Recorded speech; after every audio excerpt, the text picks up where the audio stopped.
Fractal Enigma presents Chapter 1 of Double Teamed by Chase Power. Chapter 1. The Gold and the Grit. The flash went off 3 times, in rapid succession. And Rylan Pierce smiled like his life depended on it. Because it did. "One more, Rylan. Give us the good one." The photographer. Some kid with a press badge and an overpriced camera gestured enthusiastically from behind the velvet rope. Rylan adjusted his grip on Sierra's waist, pulling her closer against his side. She smelled like vanilla and desperation. And her laugh was too loud, too performative. But she looked good in photographs, which was all that mattered. The gold dress she wore caught the light perfectly, matching the Viper's signature color scheme, matching his carefully curated image. He tilted his head, found his mark, and delivered the smile. Not too wide, that looked manic. Not too subtle, that looked cold. The Goldilocks smile. Perfect, controlled, untouchable. Flash, flash, flash, flash. Beautiful. That's the money shot. The photographer gave an enthusiastic thumbs up. Rylan's jaw ached. He'd been smiling for 2 hours straight, first at the preseason gala, then at this godforsaken nightclub that smelled like overpriced vodka and poor decisions. The Venetian Room. Vegas's latest attempt at exclusivity. Sierra whispered something in his ear. He didn't catch it, didn't care. And he made a show of laughing, his hand sliding lower on her hip for the cameras. The performance. Always the performance. 28 years old and you're still tap dancing for strangers, he thought bitterly. The smile never wavering. His phone buzzed in his pocket. He ignored it. Across the VIP section, he could see Damon holding court with his own date and a cluster of admirers. Men in expensive suits trying to get close to the talent. Women in dresses that cost more than most people's rent. Everyone wanted a piece of the Las Vegas Vipers' star players. Everyone wanted to lie. Damon caught his eye from across the room and raised his glass in a mock toast. That insufferable smirk playing at the corner of his mouth. Even from 15 feet away, Rylan could read the challenge in those dark eyes. "How much longer are you going to make me wait?" Rylan's stomach clenched. Not here, not in front of 300 witnesses and a dozen cameras. He turned back to Sierra, murmuring something about needing air, and extracted himself from her grip with the kind of smooth, practiced ease that came from years of extracting himself from situations he didn't want to be in. She pouted. They always pouted, but she'd be fine. There was already another player hovering nearby, ready to step into the gap Rylan left. The vultures always circled. Rylan moved through the crowd with the fluid grace of someone who'd spent his entire life being watched. Shoulders back, chin up. That easy, confident stride that made it onto highlight reels and marketing materials. Rylan Pierce, the golden boy of professional basketball. God. He was tired. He made it to the quieter edge of the VIP section, near the floor-to-ceiling windows that overlooked the strip. Vegas sprawled below him, a glittering maze of light and sin and carefully constructed fantasy. From up here, it almost looked beautiful. From up here, you couldn't see the cracks. His phone buzzed again. This time, he pulled it out. Damon texts, "Stop performing and get over here." Rylan's jaw tightened. He typed back quickly. Rylan texts, "Working." Unlike some people, 3 dots appeared immediately. Then, Damon texts, "Liar, you're hiding." Rylan locked his phone and shoved it back in his pocket, irritation flaring hot and immediate in his chest. Damon always knew, always pushed, always refused to play by the rules that kept them both safe. "Rylan, there you are, man." He turned to find Marcus Chen, one of the Vipers' shooting guards, approaching with 2 fresh drinks. Marcus was good people. Solid player, no drama. Exactly the kind of person Rylan cultivated in his carefully managed social circle. Marcus. Rylan accepted one of the drinks, though he had no intention of drinking it. He needed to stay sharp. Control required clarity.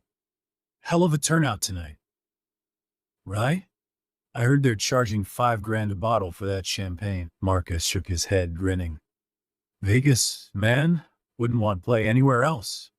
Nowhere else like it, Rylan agreed automatically, the words smooth and empty. Marcus leaned in, lowering his voice conspiratorially.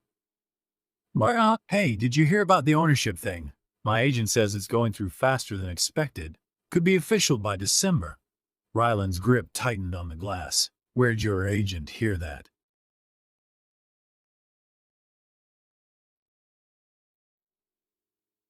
Some lawyer friend of his? Apparently, the old man's eager to cash out before the tax year ends. Marcus's expression sobered slightly. New owner's supposed to be some conservative billionaire type. Real family values crusader, if you know what I mean. Rylan knew exactly what he meant. Morality clauses, zero tolerance policies, career-ending investigations. Should be interesting, Rylan said mildly, taking a fake sip of his drink. That's one word for it. Marcus glanced over his shoulder, then back. Between you and me, I'm keeping my head down this season. New ownership means everyone's under a microscope. Last thing any of us need is to end up on the wrong side of some conservative crusade, you know? Smart, Rylan murmured. His heart was beating too fast. A trapped animal rhythm that he couldn't quite control. Very smart. Marcus clapped him on the shoulder.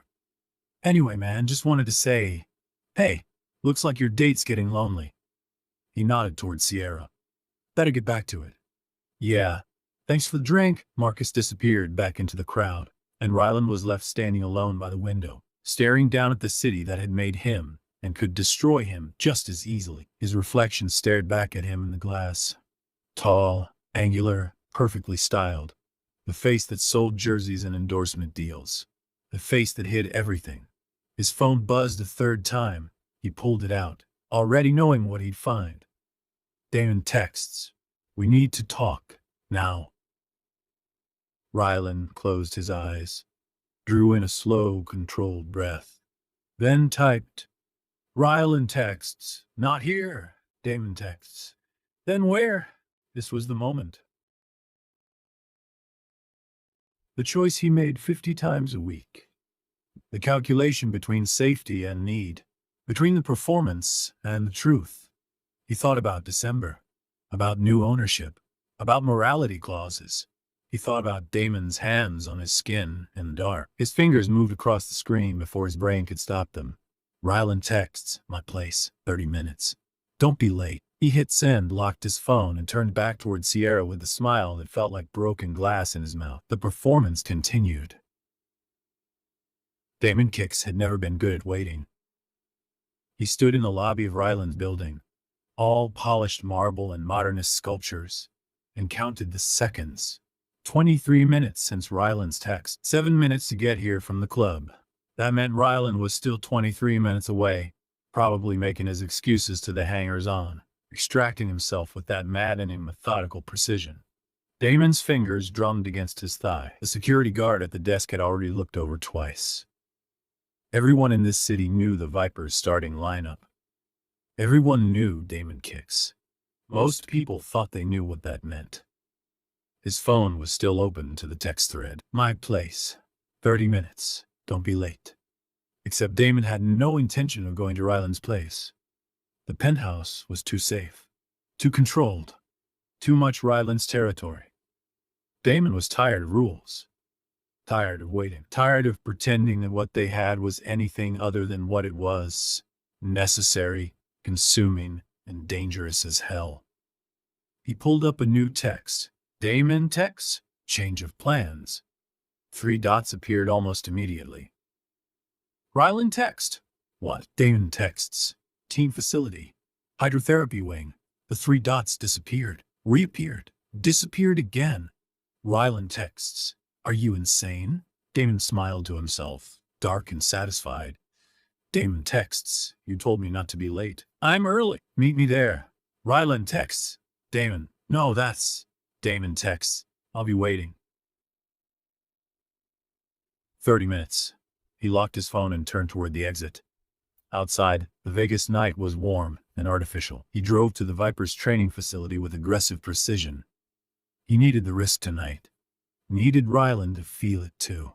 The razor's edge they walked every time they did this. He needs the danger to feel real. He needs to remember what we're risking. The building rose against the night sky, sleek and modern with the Vipers logo blazing in gold neon. Damon pulled around to the player entrance, swiping his security key card. The parking garage was empty except for one other car, probably a janitor or late-night security. Damon killed the engine. His heart was beating faster than it should be. This was stupid. This was reckless. This was exactly what they'd agreed not to do. But God, he was tired of agreements. He grabbed his gym bag and headed for the private entrance. The facility at night had a different quality. Stripped of the usual chaos, just empty courts and ghosts of 1,000 games. The hydrotherapy wing was in the back. Damon swiped his keycard again. The door swung open onto darkness. He didn't turn on main lights, just the recessed floor light. The space revealed itself in pieces. The large soaking pool in the center, steam rising from its heated surface. Everything designed for recovery. Tonight, Damon had other plans for recovery. He stripped efficiently, dropping his clothes on one of the benches. The air was humid, smelling of chlorine and eucalyptus. He slipped into the water. It was almost too hot, kind of heat that made your muscles go liquid. 20 minutes now. Rylan would be halfway here, probably arguing with himself the entire drive. The sound of a keycard at the door made him tense, then relax. Rylan stepped into the dim space, backlit by the corridor lights. Even pissed off.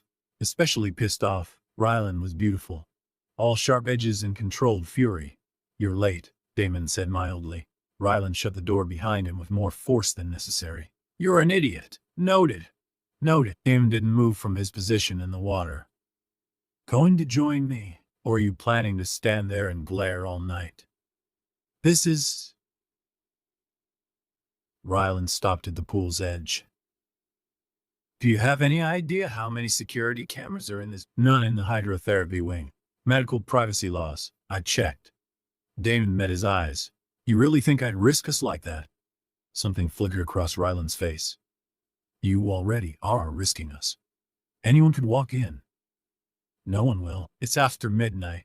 Security does their rounds at 11:30 and 2 a.m. We have time." "Time for what?" Rylan's voice had lost some of its edge. Damon pushed off the wall, moving through the water until he was directly in front of where Rylan stood. Steam curled between them. "Time for you to stop performing."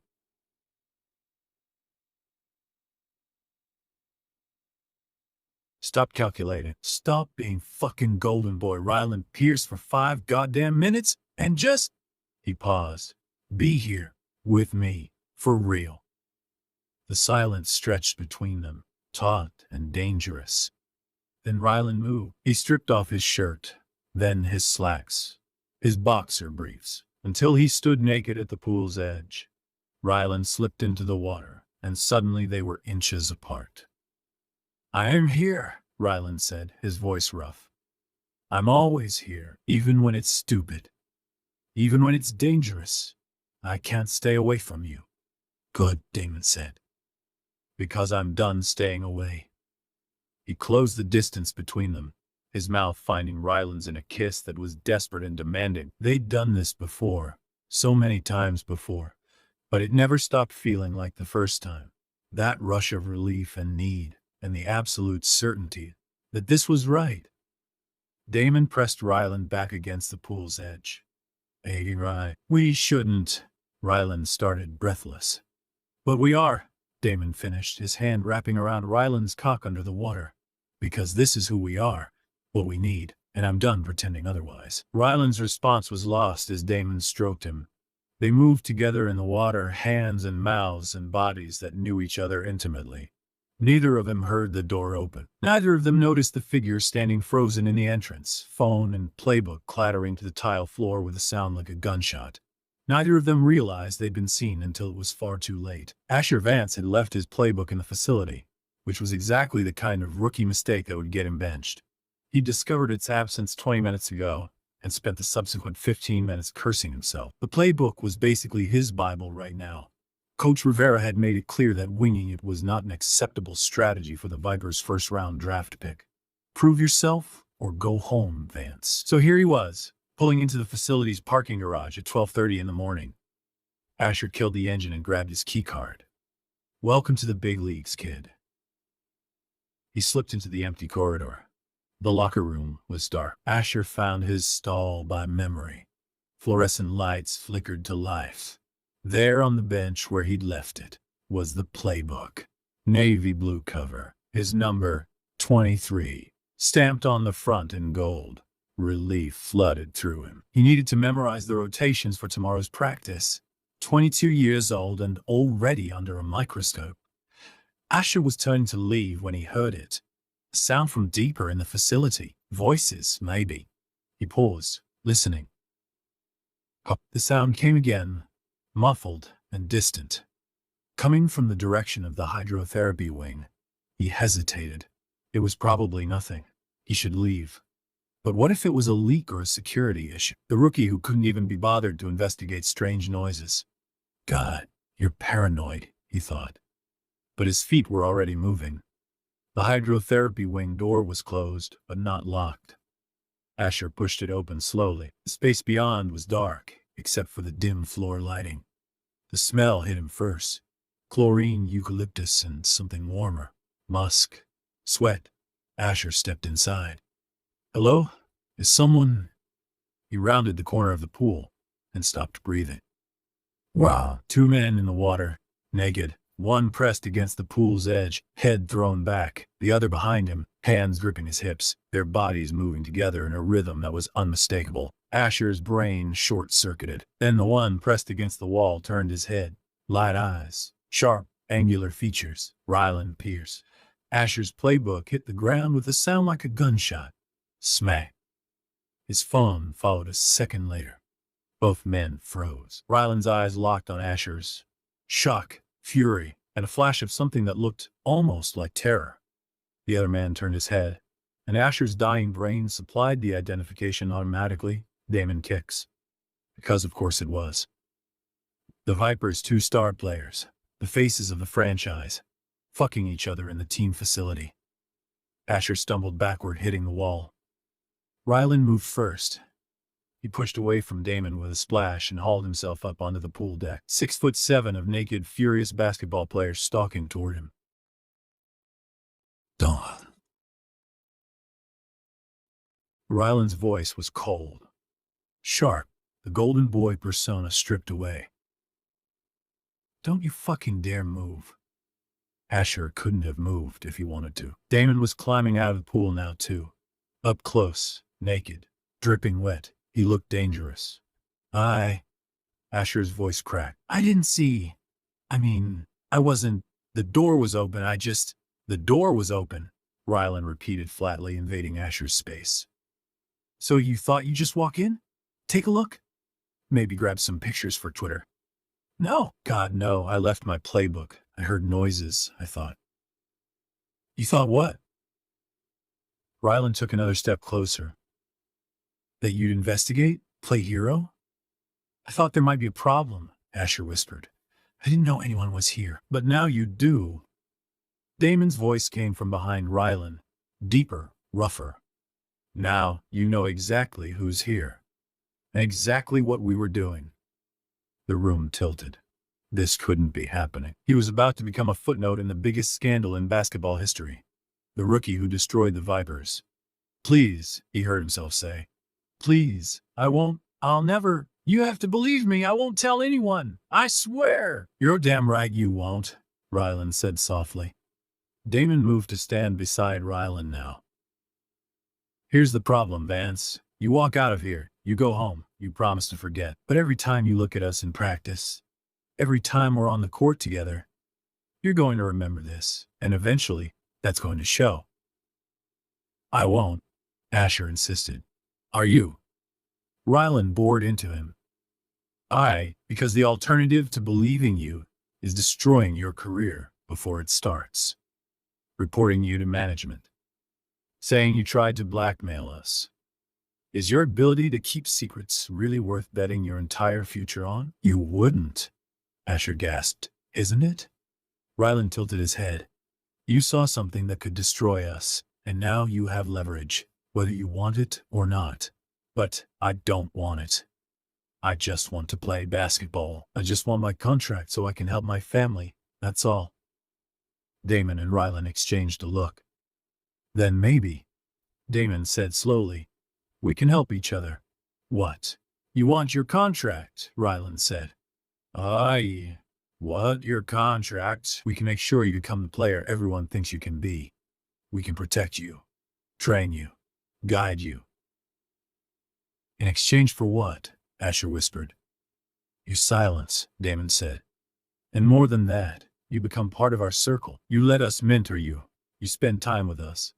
You make it look natural, normal. Why? Asher asked. Because, Damon said, moving closer, the best way to make sure someone keeps a secret is to make them complicit in, to make them part of it. We're offering you a choice, Rylan said. Option 1. You walk out. We trust you, and we spend every day wondering when you're going to slip up. Or, Damon said, hand suddenly on the wall beside Asher's head. You stay. You let us keep you close. We train you, mentor you, make sure you succeed. And in return, you're ours. You do what we say. You go where we tell you. You become part of this, whatever this is, instead of a threat to it. You do that? Asher asked. Trust me that much? No, Rylan said. But we'd trust you more if you're close than if you're at arm's length. And honestly, you look like you could use some guidance. Is that what you are, allies? We're whatever you need us to be, Damon said. But only if you choose to accept what we're offering. And if I say no, then we hope you're as good at keeping secrets as you say, Rylan said. And we prepare for the worst. But Asher, the worst is very, very bad.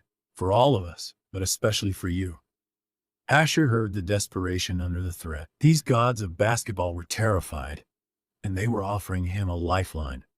I need time to think. No, Rylan said. You need to decide. Now. Right here. Are you in or out? Asher looked between them. He thought about his family, his dreams, and he thought about the way his body had responded when he first saw them together. The way his heart had raced with more than just fear. If I say yes, Asher said slowly, what exactly does that mean? Tonight you go home, Damon said. You study your playbook. You show up to practice tomorrow like nothing happened. And after tomorrow,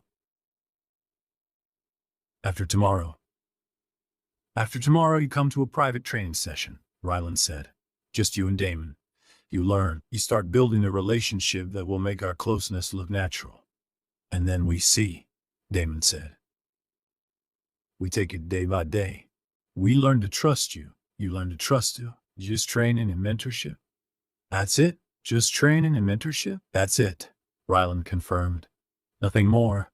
Nothing you're not comfortable with.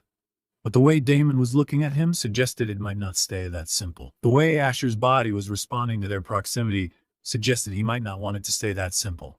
Okay, Asher heard himself say. Okay, I'm in. I'll keep your secret. I'll be yours. The tension in the room shifted immediately. Good, Rylan said, and for the first time he smiled. It was sharp. Hungry. That's very good, Asher. You've made the right choice. Yes, Damon said firmly, because the alternative would have destroyed all three of us. Now, go home, and Asher, not a word. This conversation never happened. I understand, Asher managed. Asher grabbed his playbook and phone with shaking hands and fled. He made it to his car on autopilot. He'd just agreed to be mentored by the two men he'd caught in the most compromising position possible. He'd bound himself to their secret. He should feel trapped, terrified, coerced. So why did part of him feel almost excited?